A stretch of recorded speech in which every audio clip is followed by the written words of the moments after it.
Bonjour à toutes et à tous et bienvenue dans cette nouvelle vidéo consacrée une fois encore à un test de matériel de la marque OK. Et cette fois-ci on s'attaque à un hub USB. Donc moi je dis hub, certains disent agrégateur, multiplicateur, etc.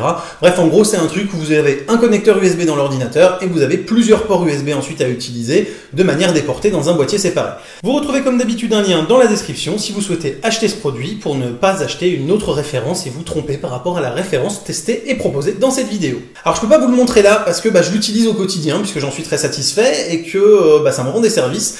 En ce moment, il y a quand même deux SSD qui sont connectés dessus, ma souris, mon micro, ma webcam, etc. Plus deux câbles de charge pour pouvoir recharger le téléphone ou des choses comme ça quand je suis sur l'ordinateur. Et que j'utilise par exemple le téléphone en appli compagnon. Et donc franchement, il fait très bien le job. C'est pour ça que j'ai décidé de vraiment vous en parler et de faire cette vidéo. Donc vous avez 7 ports USB plus 2 ports USB uniquement dédiés à la recharge, mais qui fournissent par contre 2,4 ampères chacun. Donc l'intérêt, c'est que les 7 ports USB communiquent avec l'ordinateur, ce qui fait que vous allez pouvoir y brancher tout périphérique que vous voudriez faire communiquer sans encombrer tous les ports à l'arrière de la machine. Et surtout, avec un seul port USB 3 utilisé à l'arrière, vous vous retrouvez avec 7 ports USB 3 que vous pouvez placer de manière beaucoup plus accessible sur votre bureau. Et ça, c'est plutôt pratique. Les deux ports de charge font très bien le job. J'ai connecté une tablette Windows, par exemple, qui avait besoin de 2,1 ampères pour se recharger. Elle s'est rechargée aussi vite qu'avec son chargeur secteur, donc à ce niveau-là, vraiment aucun souci, le taf est bien fait. Au niveau des performances, j'ai fait des mesures avec un de mes SSD que j'avais connecté sur un connecteur Sabrent en USB, donc que je vous présentais d'ailleurs dans une vidéo, que je vous mets dans le petit. Et force est de constater donc que le job est bien là.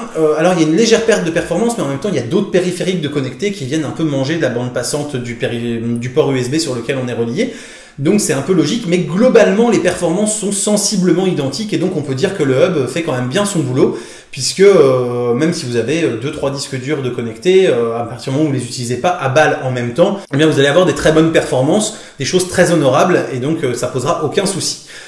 J'ai juste deux petits reproches à lui faire quand même à ce hub USB, même s'il est bien foutu. C'est que déjà que le transformateur n'est pas intégré à l'intérieur, c'est-à-dire que vous avez un boîtier de transformateur externe et donc vous avez encore un transformateur de plus qui traîne au sol au pied de votre bureau ou à intégrer correctement dans un câble management.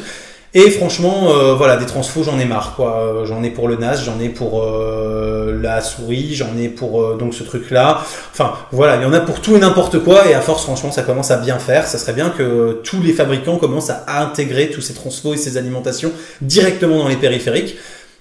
Et la deuxième petite chose que je pourrais lui reprocher, c'est de ne pas avoir d'interrupteur. Ce qui fait que si votre ordinateur est éteint, généralement maintenant sur les ordinateurs récents, les ports USB restent alimentés et vous n'avez pas de possibilité de couper l'alimentation directement, sauf aller donc dans les paramètres de Windows pour dire quand tu t'éteins, tu me coupes ça, etc. Mais donc voilà, il n'y a rien de matériel pour le faire, ce qui fait que vous avez des périphériques qui risquent de rester sous tension, de continuer de consommer de l'énergie alors même qu'il n'y en a pas besoin et je trouve ça dommage de nos jours de ne pas penser à ce genre d'option. Sinon, lui-même, le produit est franchement très bien, bien fini, bien conçu, il marche bien et je ne peux que vous le recommander. Voilà, donc j'espère que cette vidéo vous a plu, vous aura permis de découvrir un produit que vous ne connaissiez pas forcément. Si c'est le cas, n'hésitez pas, le pouce vers le haut, l'abonnement, le partage, le don sur Tipeee pour me soutenir.